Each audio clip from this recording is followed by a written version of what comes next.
Memecahkan rekor muri yang sudah tercatat di Musal dari Tulungagung.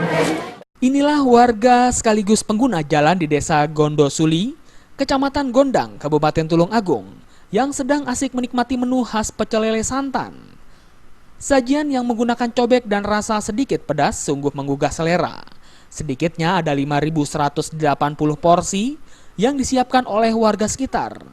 Jumlah lele tersebut merupakan hasil swadaya masyarakat sekitar yang notabene sebagai pembudidaya ikan lele. Jumlah sajian ikan lele yang mencapai ribuan tersebut akhirnya tercatat di rekor muri Indonesia sebagai sajian menu ikan lele terbanyak sepanjang tahun ini. Selain itu, menu yang disajikan pun lain daripada yang lain karena menggunakan santan.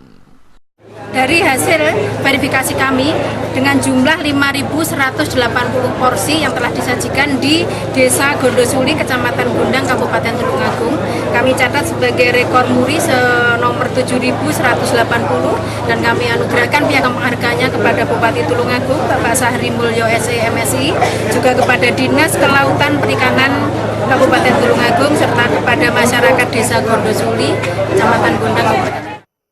Sementara itu, Bupati Tulungagung Syahri Mulyo mengatakan Desa Gondosuli merupakan sentra ikan lele nasional. Ia berharap pemecahan rekor muri untuk segmen kuliner ini sebagai bentuk kampanye gemar mengkonsumsi ikan kepada masyarakat. Tapi semata-mata untuk agar supaya masyarakat ini beralih lauk pauknya itu ke ikan. Dan perlu diketahui bersama bahwa kebetulan kenapa ditempatkan di Desa Gondosuli ini, karena Desa Gondosuli sudah ditetapkan oleh pemerintah pusat sebagai sentra lele, ya, sebagai minapolitan. Makan lele gratis disambut gembira oleh warga karena masih pertama kali dilaksanakan di Tulungagung. Apalagi langsung mendapatkan penghargaan rekor muri.